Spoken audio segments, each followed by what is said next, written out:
Thank you so much for watching. This is the Vuyo Show, coming to you live from New York City, where we share with you and bring to you your daily dose of global goodness. I am your favorite global darling, Vuyo, and on today's show, like every other single Monday to Friday, I bring you an exciting conversation. And today we are unpacking and speaking to a good global individual who, of course, has gone on to change the world as a world-renowned speaker, international best-selling author, and leadership coach, and so much more, which we're going to be unpacking on today's episode. So I'm hoping that you're going to sit back, relax, get a notebook and a pen to jot some of these notes down, but most importantly, do enjoy the show alongside with me and this incredible, extraordinary guest.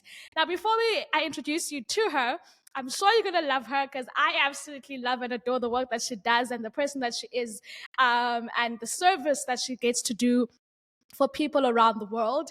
I do want to encourage you and remind you that we are across all social media platforms. So do like, share, subscribe, whatever there is to do on all of these platforms, whether it's Twitter, Facebook, Instagram, TikTok. We are there. Find us. You'll search us. You'll find us, right? And don't forget to like, share, and subscribe our YouTube channel, which is at the Vuyo Show, as well as all social media platforms. So do that thing for me, and I am sure to promise you that we are going to continue serving you all of this global goodness and so much more. I did say that I've got a very, very incredible, good global individual today. She is a world-renowned speaker. She's here in studio with me. World-renowned speaker, international best-selling author, leadership coach, and consultant who teaches leaders in the principles, rather, of change leadership to increase adoption, retain talent, and build high-performing teams using property Victor framework. I can't wait for you to meet her. She's here in studio, and as we welcome her, let's give her a round of applause, ladies and gents, the one and only Yvette C. Owens. She's here. Hello. Hello, how are you? I'm good. How are you? I'm doing great, thank you. So good to be here with you. It's great to be here. I mean, we're coordinating, which we didn't even plan with colors. So what a coincidence. We're on the same wavelength this morning, right? That's right, that's right. It's the blue, heavenly color. I did say to our audiences that they are expected to learn, grow, and really expand their minds in a global framework from this conversation. I asked them to get their notebooks and their pens because I know it's going to be an enriching conversation. So thank you for your time and thank you for being part of the podcast this morning. It's my pleasure. I've engaged with some of your work. I've engaged with some of the leadership trainings and work that you've put out in the world. And as a speaker, I have to ask you this: if you were to kind of think of a message, of a voice that when you consider your work, that this is the one particular voice that I want, that I'm putting out in the world in a consistent, in a continual capacity, what would that voice and sound be? It would be that you have to show up authentically as yourself and confidence. So I'm calling for people to really raise their voices above the rhetoric, above the normal track talk, above the those that you like to emulate. Even in that space of creating a vision together collaboratively, it's only going to be as powerful as possible when each of us come with our own individual perspectives and confidence, really having that thought track and being mindful of what we want to release in that from those perspectives. And for you, what would you say your story is, right? I believe, everyone around the world, all of us have a particular story that either led us to a particular set of mind frame or encouraged us to that mind frame or really brought us into alignment with it. What would you say your story is? Share with us a little bit of your background and how you reached the point within the mind frame that you are in now. Yeah, so I think, my story begins with really coming into the business realm. into corporate without a background. So my parents weren't CEOs, they weren't CIOs, they weren't CFOs. So I wasn't sitting at the table with folks who had been in that corporate space. They were leaders in their own right from an educational perspective, from a ministry perspective, but coming into corporate was new and different. But being raised by strong leaders who supported and nurtured and helped develop you, I thought that would be similar to what I would run into in corporate. And I found that it wasn't. I found that where leaders should have been helping to grow you and build you and help you to get to discover the things that you don't know, because you don't know what you don't know, right? They took you as far as they needed to take you for their purposes. Yeah, I like that. And it wasn't necessarily always for my benefit first and their purpose second, or jointly. It could be parallel. But I found that many times there was a situation where I was entertaining a new position, and my current leader, she had been coaching me and she had been working with me, and we worked a long time, many years together. So I thought I was in a trustworthy relationship. But when I said, and I decided that I was going to take the new position, I could literally see her body encaving, because it's like, well, if you really want the best for me, and we've been talking about how I could grow in the space where you are, but that's not happening. And now I'm pursuing something else. Why are you not excited for me? Why aren't you not encouraging me? Why didn't you even look for this position for me or help guide me to that? So I believe that if we're going to be successful leaders, we need to help our people be successful, whether it's still with me or someplace else, because there's no stronger story than someone's story to say, I got here because along this journey, Yvette helped me, or this person helped me get there. And I like so that. We have to create that win-win scenario when they're with us. Make sure the values are matching together, so we're meeting the vision that we are together, but also being in tune enough and insightful enough with the people that we're working with to say, where is it that you ultimately want to go, and how can I help you get there? I love it when the catalyst for change is discomfort and uncomfortability, right? And I guess in your case as well, you didn't like how things were, and you decided, right, I want to make a change and I want to, shift how things are. And I believe that's such a beautiful point of view to start looking at providing solutions in the problems that we see around us. Because right now, a lot of problems are around the world, right? There's what would you say are some of the characteristics of a leader? Right? What are some of the boxes that you say a leader has to kind of check these boxes in order for them to fully be in position of leadership?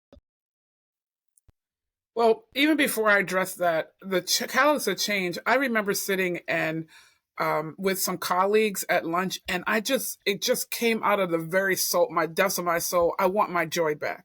So if you are someone who finds yourself and you're not being joyful, you're not enjoying exactly what you're doing and who you're doing it with, then it really does require change.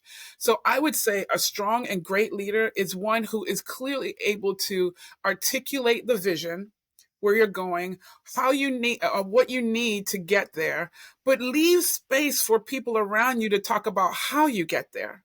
Right? We shouldn't, a great leader does not have to have all the answers. They just are the ones who will make the informed decision.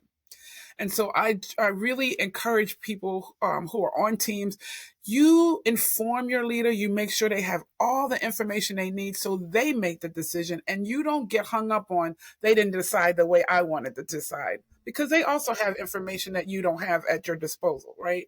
So a strong leader keeps the vision clear, make sure that if the vision is shifting, that they articulate that and communicate that well. So strong communication, empathy for the people who are not only helping you fulfill the vision, but the customers and clients who you're fulfilling it for.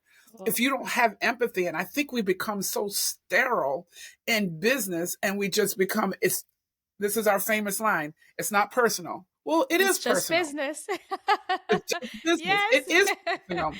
The thing that you want to articulate, though, is acknowledge that it is personal, and these decisions weren't the fact that, oh, Mary, I did this decision just because I thought of Mary and I wanted to get at Mary. No, you need to help people feel comfortable that this was not directly targeted to any one individual, and that you do acknowledge that it is affecting them personally and how to help them go through it. And then having emotional intelligence. I encourage leaders and I train leaders all the time, especially in the space of change, that you have to be self-aware, self-managed, socially aware, socially responsible, and critically thinking, all in real time. All in real time. And that's a muscle that we have to build, just like you go to the gym and you build your triceps or things. That's a muscle that strong and great leaders have to have, emotional intelligence. And so they're just some of those things. And then adaptability, of course, with change, right? How agile are you to shift when the signs say it's need to shift? And more importantly, how agile are you to be ahead of it so you know that you need to be there when the shift happens? And I read somewhere that, strong capacity for any business is the ability to adapt and be able to understand what are the trends, what's currently happening, what times are we in order to be able to shift accordingly. But back to, the idea of leadership, I remember reading a book by, I believe, Seth Godin, talking about how, describing the worst boss in the world, right? And someone who doesn't listen to you, someone who doesn't encourage you, but then he later on went to say that what sometimes we are that to ourselves. Perhaps the first leader and the first boss is yourself to yourself, right? So we do discourage ourselves. We do not empower ourselves, just like what the world's worst boss would potentially be. Right. And that framework shifted something in my mind absolutely completely. I was like, let me evaluate that. So when you are engaging with individuals and kind of imparting personal leadership qualities and personal leadership before even considering a boss or someone in a corporate capacity, how do you get in position of being a leader for firstly yourself before being a leader or acquiring leadership from others? And so the other thing to add to what you just mentioned is, are you present? Because there's leaders that are not even present. So forget about communicating poorly or just excluding people. Are you even present? And in my book, No Boss is Allowed, Lead to Serve and Transform, I literally compare and contrast a boss to a leader. And I use 11 different positions to do that. The first one in the book addresses just what you asked about. Individuals matter, right? Individuals matter. And when you look at it, you would think, oh, that means I need to pay attention to every individual on my team. I need to learn every one of them. But the first person I mentioned is you, the leader. Do you know yourself? And that gets back to our opening comments. Do you even connect with your own voice, your inner soul, which is part of my organization? I have InteSoul Leadership, which is a membership group. So are you even tapped into who you are and how you show up? Because how you show up will be how you treat other people. And so you're absolutely correct. As individuals, we need to take care of ourselves, constantly cleanse ourselves, constantly nurture ourselves, educate ourselves, and make sure that we are affirming who we are. And that's where we get out of that imposter syndrome. I don't have to be like you. I shouldn't be like you. You're already here. We already have you. So we don't need two of you. Right? Yes. And so every leader needs to understand that, yes, I'm a part of this organization for a reason. Yes, I'm here and whether it's corporate, whether it's ministry, whether it's community based, I'm here to help make a difference. But I'm here to bring my uniqueness and authenticity. But I can't bring that if I don't know what that is. I love that. And it's a personal accountability practice that we need to constantly be doing, right? You do state that you build high-performing teams using the propriety of the Victor framework. And I would like us to break that down and unpack what that even means. I mean, Victor in itself is a term of, triumph. So let's break Victor down and that particular type of framework. Absolutely. So Victor stands for vision. There has to be a vision, else what are you going after, right? It stands for innovation. So with that vision, you invite people to come with their ideas. C is for collaboration. T is for transformation. So if you have a vision, you invite people to the table with innovation and have those collaborative conversations. You're not afraid of people expressing resistance or expressing something different than what you thought of, while you as a leader keeps the main thing, because you can lose that sometimes if you're not sure and confident. So we have vision, innovation, collaboration, transformation, then ownership and resilience. And when you put all that together, if you really are sincere about inviting people to participate fully in the manifestation of what you're building, what you're growing, what you're producing, you will see all of those things evolving throughout the life cycle of what you're building.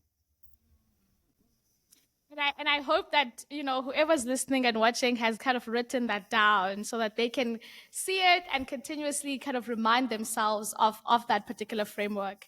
A video that you had recently put out, kind of merging the importance of spirituality within the business framework, within entrepreneurship, and just collectively leadership. What would you say, right, is the importance of not just being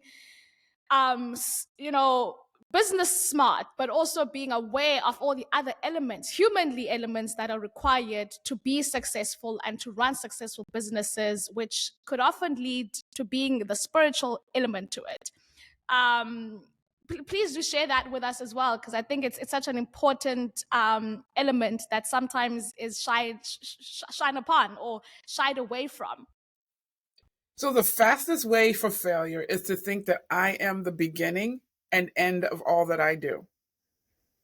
Yeah. So that's why the spirituality, and I'm a believer in Christ Jesus. And so that spirituality, I have to understand that I got here because it's my time in this earth realm to produce what I'm producing, right?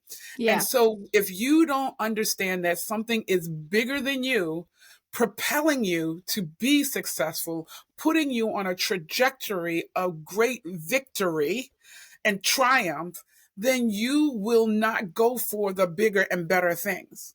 Because it takes faith to step out on some of the things that we've had to do. It takes faith to go from one country to another. It takes faith and to build businesses and to build friendships and relationships. It takes faith. And then the question is, what is your faith in? If you're relying on yourself, you're going to fail all the time because you only have so much ability within and of yourself.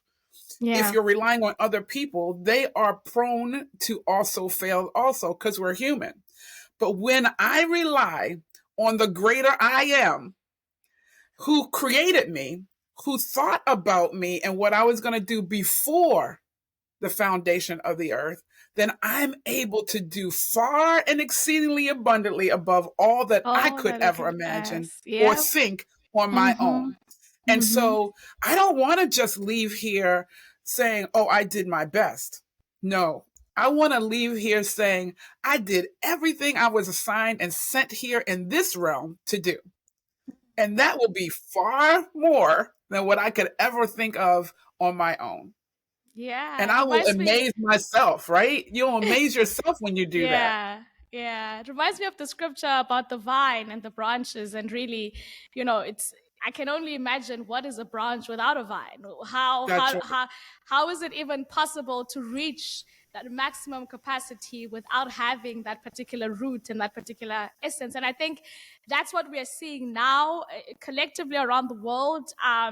The more we move away from the source and the maker, the more difficult things are becoming. So I like that you're reminding people back into that, and you are consistently, spreading that message of the importance of collectively going back to the source. And another particular scripture that comes to mind now is the one of the talents, where these individuals were given particular talents, and those who use those talents, right, and the one who Absolutely. didn't use the talent, and that even that particular teaching reminds us that we are here for a particular reason. And you speak on destiny quite often. Even your some of your social media handles are DestinySpeak. What is destiny? How do you even describe destiny? Is it attached to your talent? Is it how you use your talent? Is it attached to purpose? For you, how would you go about expressing and explaining that particular powerful and enriching term? My prayer every day throughout the day is, God, help me be in the right place at the right time with the right people doing the right thing in the right way. Yeah. Because again, I don't know where I should be if I don't tap into who sent me to do what I need to do. And so leadership is universal, but if you're not leading the right people in the right environment for the right vision, then you're out of order. And that's not where your destiny lies. So just because you can doesn't mean that you should if it's not with the right people for the right reasons and in the right way. And Yeah. that's really how I would sum up destiny. Destiny is God was very purposeful and mindful when he created each and every one of us. And I think when we talk about people feeling hopeless, people losing their joy, people not knowing which direction, they feel like they're just grasping for stars, it's because we've moved away from asking, why am I here? I ask that question sometimes when I'm in scenarios and I'm like, okay, what are we doing here, God? Why am I here? Because Yeah. I want to make sure I'm very purposeful. So yes, it is attached to my purpose. Yes, it is attached to my divine assignment. And yes, it is attached to how well I'm going to be effective and how well I'm going to lead others to be their best selves. So as leaders, it's not just about me, but it's me enabling, equipping, and positioning people for opportunities and to be able to grow and stretch to be able to become all that they're intended to become too. And as I do that, I also become. Ah, man, this is all soul food, I like to call it. So this show particularly is aimed at global audiences all around the world, coming from different backgrounds, different experiences. And for someone who's watching and is asking themselves, Yvette, now where I am, I could be somewhere in Africa, somewhere in India, somewhere in Europe, wherever I am. What do I do now? What's the first step to getting into that mindset, to get into that framework, and to ensuring that coming from this moment forward, my life gets to improve, gets to change, gets to be empowered in the framework and in the mindset that you have, around the world have been doing as a speaker and as an author? What would you say is that first step? Where do I begin? What do I have to do? What questions do I ask myself? What steps do I need to start taking right now? What would you say those are? Yeah. So the first thing is you don't have to have a leadership title to be a leader. Every one of us is a leader in our own space, whether I'm leading myself, and that is, am I leading myself or am I just letting life happen? And so knowing that you're leading yourself, but someone is always watching. So what are you projecting? What are they seeing? So one, recognize that you are a leader in some capacity. Two, embrace who you are in that position as a leader, whether it's yourself, and understand I might be just recognizing and awakening to the fact that I am a leader. I'm leading me into the future that has been laid out before me. How well am I doing that? Embrace you, cultivate you, understand where you need to go and where you best bloom and brighten the world. You're a light into the world that needs to be shining brightly. How can you do that? How can you make sure that you are the salt and people are wanting to taste more of what you have? Do that. Embrace yourself. Affirm yourself. That doesn't mean that we become haughty and proud. It means that we understand who I am in all of myself, good, bad, different, ugly, all of it. Because it's when I understand all of that, then I can continue to work on that. But I also celebrate me. And I don't think enough of us are celebrating. I know we're not celebrating each other enough. And that is because I think we're not celebrating ourselves enough. Right where you are, celebrate who you are. If you're living and breathing, you're living and breathing for another day to make a difference in the world. Now, make the decision to go after and figure out what that is, the difference that you are to make, where you're to focus, narrow down on that niche as a leader, and you will find things starting to attract to you. You'll be compelling things to come to you, opportunities to come to you, because now you're showing up as that bright light. So it's really an internal exercise before it even begins to be something outside of you.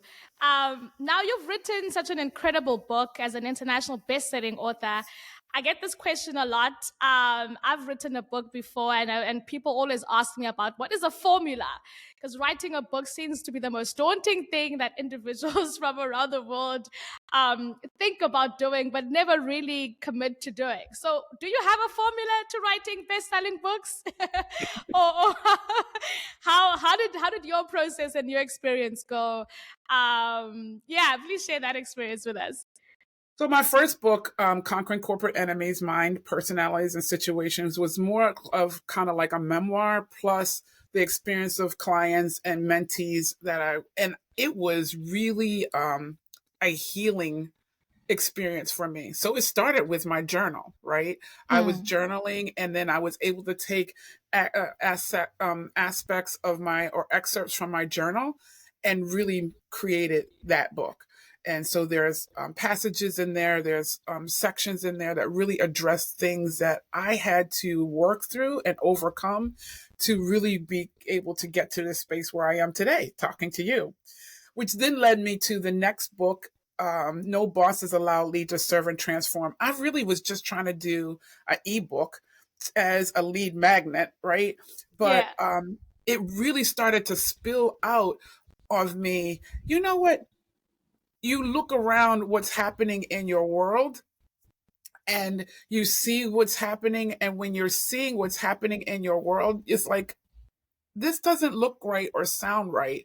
So everybody was talking about, oh, I'm going to boss up. I'm going to be the boss lady. And I'm like, people are running from bosses. They don't want bosses. They want leaders. Leaders. And so that's what compelled me to do this. Let's look at this. Do you really want to be a boss? And so I contrast and compared bosses to leaders.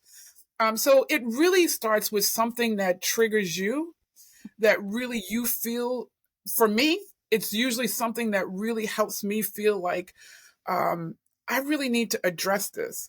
Now, I never thought I was going to be an author, but it seems a great way for me to release my thoughts and my feelings. And then the last project, which was the creatives, leadership, I just kept hearing creatives.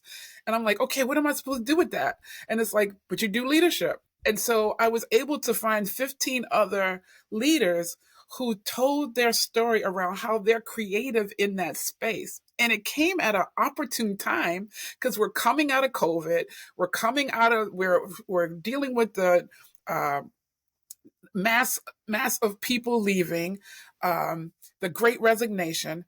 And so leaders today have to be really creative. They have to put that innovative hat on. Yeah. And so I thought, why don't we tap into people who've been successful over the years because they reinvented what they were doing, or they reinvented how they were addressing their teams, their businesses, their ministries, and how. So that book is really that culmination of authors who, and many of them are first-time authors, Wow.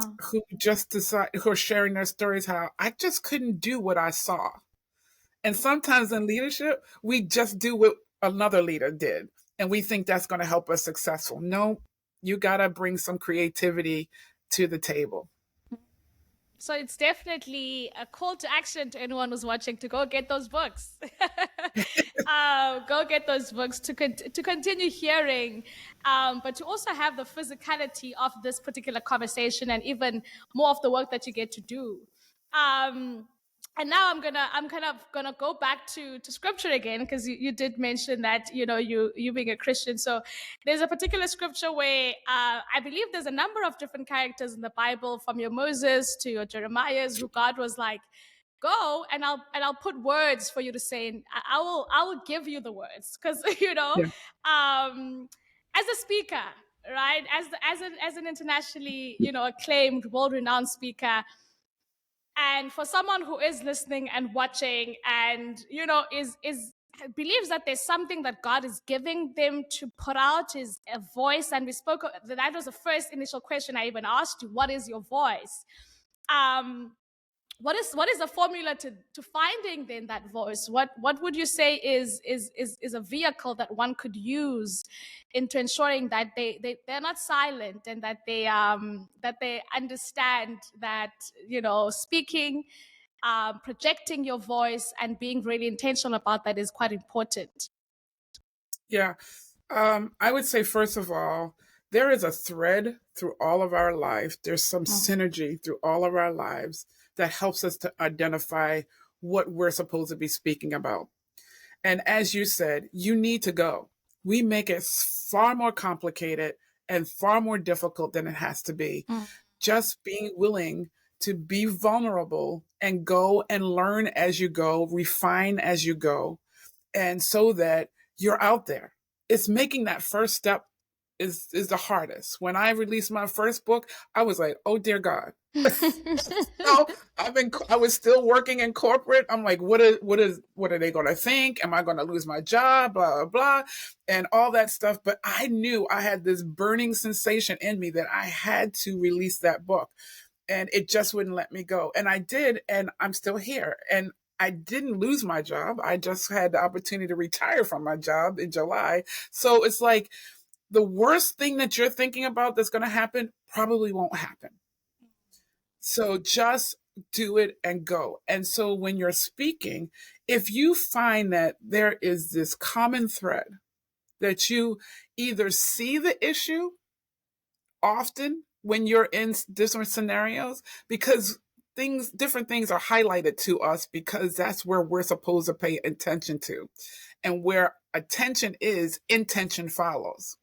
And so I found myself, no matter where I was going, talking to people about, well, what are you doing about this? How are you answering this need? Or in scenarios saying, don't they see that this is not really efficient? What, things like that from a leadership perspective, helping leaders to show up in a strong way, understood. Because a lot of leaders think that they're not understood. They feel like I'm out here flying solo. And that's one of the sections in one of my books too. Stop flying solo. Stop. And so when you have people around you that can understand you, accept you, and you feel and you have that voice, now you know what your voice is. And that's where my voice is, to really help and support leaders.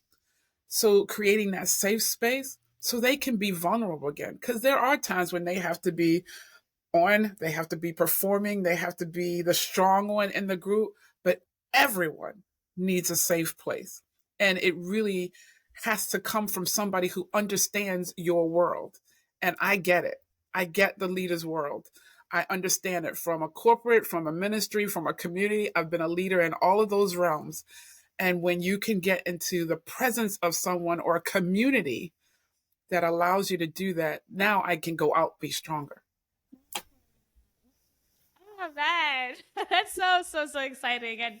And I'm hoping that, you know, everyone who's watching is going to start recognizing their voice from this conversation, because, you know, individually we all have a voice, we all have something to say, something to share. That's kind of a burning desire inside of all of us. But something exciting happening today, December 14th, is the launch of your podcast.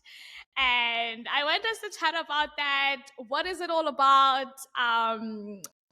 You know, what are you really hoping to achieve by this extension? And I use the word extension because it's another vehicle of spreading your words, spreading your voice to the rest of the world. So this extension of your brand and this extension of who you are, by the launch of this podcast, what are you really trying to and hoping to achieve with it? Yeah, so thank you for bringing that up. The podcast is called InteSoul Leadership, and it's really creating a momentum around leaders who want to look different, sound different, and leave people feeling different. Because the old way of leading, the way that is been acceptable, made primarily from a dictatorial perspective, is not going to work going forward. We need to really cultivate that victor mentality where there is vision, innovation, collaboration, transformation, ownership on everyone's part. That will help us build up the resilience of the challenges that are coming to all of us globally. There are challenges that are coming. So when we can get leaders who are authentic, who are integrous, who are accurate, who have a heart not only for what they're doing, but for the people who they've invited to do it with them, then they are the types of leaders I want to help multiply, duplicate, if you will. I know they're out there, but when you feel like you're the only one in a space where everybody else is succumbing to, well, this is just the way we do it, right? Or succumbing to the rhetoric that, well, let me just repeat what they're saying because that's how I should do it, as opposed to bringing your real thought. Because basically, in those scenarios, you stop thinking. You stop thinking. We need to start thinking. We need to start having more engaging conversation so that we can get the greater of the sum of us as opposed to the great of the one of us. Right.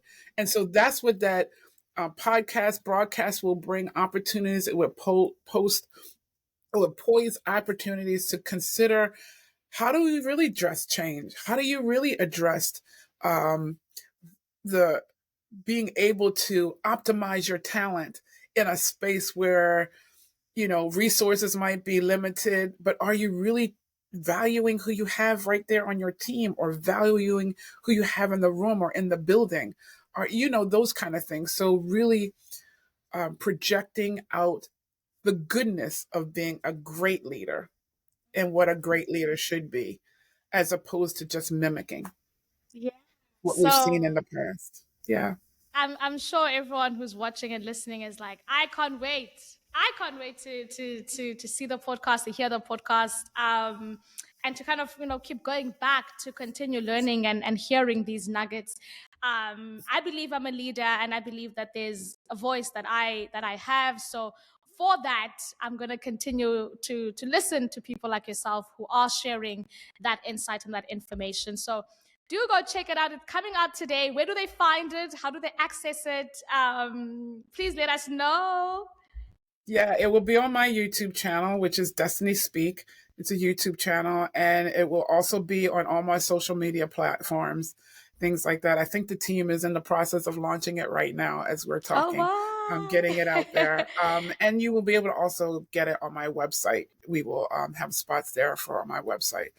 Yeah. Amazing. And I will And share it on, yes.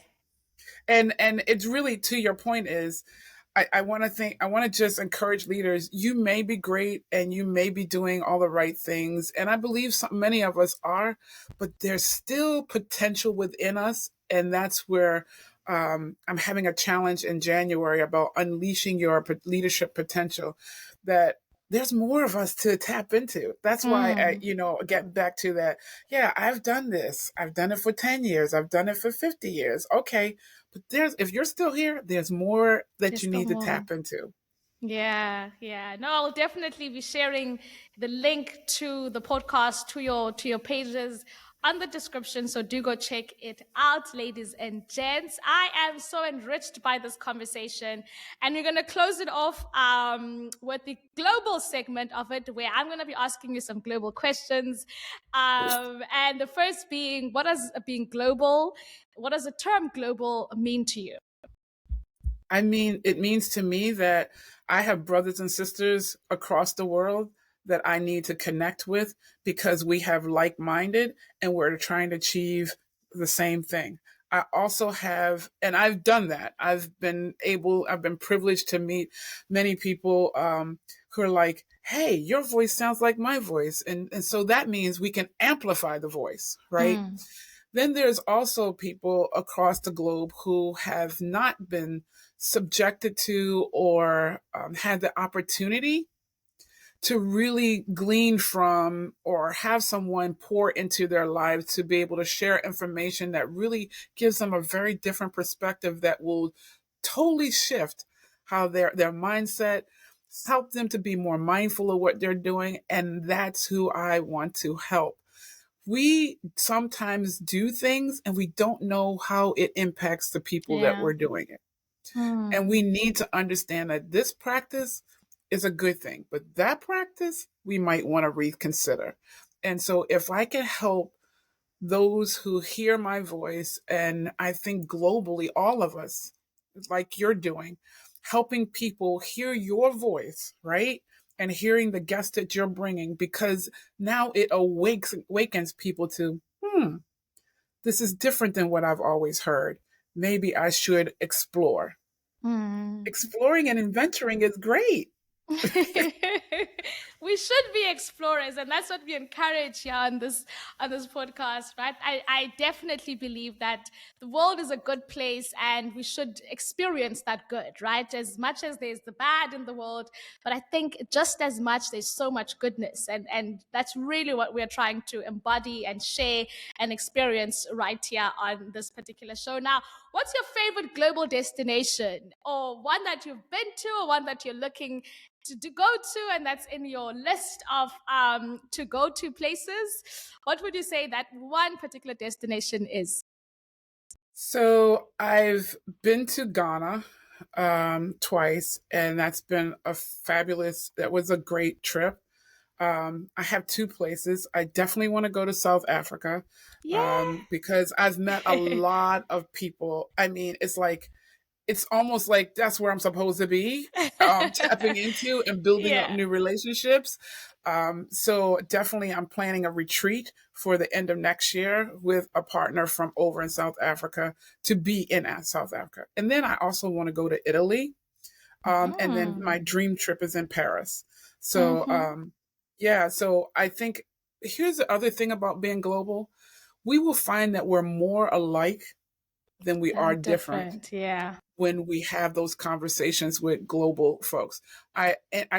I would be remiss if I don't put India on the list because I have lots of friends from India through working experience and stuff. And they're like, Yeah. Yvette, you need to come. Yvette, you need to come. But when we sit down and have dinner and we break bread together and we're just sharing family times together, they see things about Americans that they think, oh, all Americans are like that. And then when Mm, I share my story, my upbringing, and my friend, they're like, oh, wait, you are more like us than what we yeah. see on TV and things like that. So I think if we really want to heal the land, that we need to go out, learn about our brothers and sisters across the waters, across the world, because we're going to find that we're more like than we are And different. different. Yeah, that's absolutely true. I think now is the best time.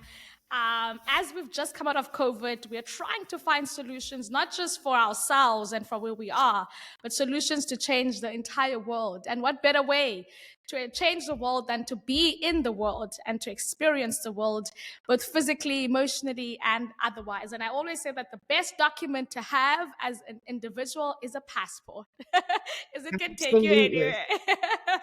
You Absolutely. Yvette, your last words before we say goodbye. What are you leaving? What would you like to leave our audiences with that we might have not touched on today, but you want to make sure that that particular point or message goes through? I always leave lately. This is what I've been led to leave with audiences, and that is to dream again and dream bigger than you've ever dreamed before. Whatever you've tried before, I am one that's known for perseverance because I've been at this for a long time. But there's something within me. I want to say it's divine spirituality that's within me that won't let me let it go. And I bet it's the same thing for you. So dream again, dream bigger. You don't have to change the dream. Just dream again about where you were, where you left off, and how you can transform that. Dream again and dream bigger. Thank you so much, Yvette, for joining us on the show today. You did say that the podcast is launching right about now, so I'm encouraging you all to go and listen to it, to go engage with it, go subscribe to the channel, and of course, don't forget to get those 2 best-selling books that Yvette has, released into the world. Visit her social media pages, engage with her. It's going to continue to enrich you even further. Thank you, Yvette, for joining us. And thank you at home Thank for you. tuning in. This is the Vuyo Show, live from New York City, where we serve you your daily dose of global goodness. And today we had a global good person, Yvette Owens, and I'm hoping that you are going to be encouraged and inspired by this conversation as we await to see you yet again tomorrow for another riveting episode of the Vuyo Show. From me, Yvette, to you with so much love, it's goodbye and have a fantastic day. Cheers. Bye.